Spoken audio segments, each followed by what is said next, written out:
नमस्ते बच्चों, कैसे हो। चलिए आज हम कुछ और आगे सीखते हैं एसिड बेस एंड सॉल्ट में। तो फिजिकल प्रॉपर्टी एसिड का हमने बताया। आज हम केमिकल प्रॉपर्टीज डिस्कस करेंगे। वैसे तो केमिकल प्रॉपर्टीज एसिड का ब्रॉडली हम पांच प्रॉपर्टी डिस्कस करेंगे। That is reaction with metal, यानी एसिड का रिएक्शन होता है मेटल से तो क्या होता है, रिएक्शन विथ मेटल कार्बोनेट और मेटल हाइड्रोजन कार्बोनेट, यानी मेटल हाइड्रोजन कार्बोनेट और मेटल कार्बोनेट के साथ रिएक्शन होता है एसिड का तो क्या होता है, reaction with alkali that is base, base के साथ अगर रिएक्शन होगा तो क्या होगा, जिसको न्यूट्रलाइजेशन रिएक्शन भी कहा जाता है। Reaction with metal oxide, metal oxide के साथ रिएक्शन होता है तो क्या होता है। और एसिड जो होते हैं कोरोसिव नेचर के होते हैं। तो आइए सीखते हैं। तो डियर स्टूडेंट, सबसे पहले केमिकल प्रॉपर्टीज में है रिएक्शन विथ मेटल, है ना। तो मेटल के साथ रिएक्शन बहुत सिंपल है। मेटल अगर एसिड से रिएक्ट करेगा तो मेटल साल्ट बनेगा और हाइड्रोजन गैस फॉर्म होगा। कोई जरूरी नहीं है कि सभी मेटल रिएक्ट करेंगे। कुछ मेटल ऐसे होते हैं जो अनरिएक्टिव होती हैं, लेस रिएक्टिव होती हैं, जैसे गोल्ड, प्लेटिनम, सिल्वर, इसका रिएक्शन जल्दी होता नहीं है। लेकिन ज्यादातर मेटल जो होते हैं एसिड से रिएक्ट कर जाते हैं और क्या बनाते हैं डियर स्टूडेंट, उसका मेटल का सॉल्ट बनता है और हाइड्रोजन गैस फॉर्म होती है।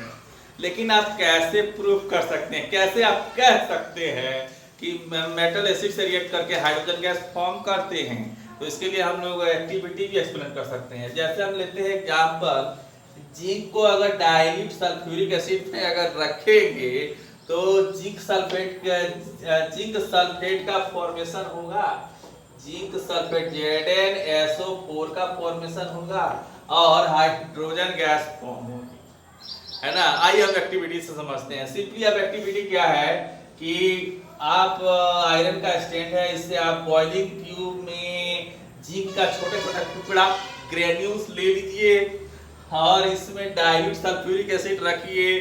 तो क्या होगा, इसमें रिएक्शन होगा। आप देखेंगे कि इसमें से बबल्स निकलना शुरू हो जाएंगे और ये डिलीवरी ट्यूब, ये कॉर्क से बंद है, डिलीवरी ट्यूब से डायरेक्टली इसको ट्रॉ में सॉफ्ट सॉल्यूशन रखा गया है, वहां पे ये डायरेक्टली कनेक्टेड है। तो जब ये रिएक्शन होगा तो जो जो गैस या बबल्स निकलेंगे, देखेंगे कि सॉफ्ट सॉल्यूशन से बबल्स निकल रहे हैं। जैसे बच्चे खेलते हैं ना, सॉफ्ट सॉल्यूशन से ऐसे फूटते हैं तो गुब्बारा जैसा ऊपर उड़ता है। उसी तरह से आप देखेंगे क्या कि सॉफ्ट सॉल्यूशन का जो बबल्स होगा एयर में आपको दिखाई देगा, बबल्स बनता हुआ। अब उसको बर्निंग मैच स्टिक या कैंडल के साथ में उसको ले जाएंगे तो ये ब्लास्ट कर जाएगा और पॉप साउंड प्रोड्यूस होगी। यानी जो पॉप साउंड प्रोड्यूस हुआ ये कंफर्मेशन है कि ये हाइड्रोजन गैस ही है, क्योंकि हाइड्रोजन गैस ही एक ऐसा गैस है जिसको जलाने से पॉपिंग साउंड प्रोड्यूस होती है। कौन सा साउंड भाई, पॉपिंग साउंड। यानी हमेशा हाइड्रोजन गैस पॉप साउंड के साथ चलता है।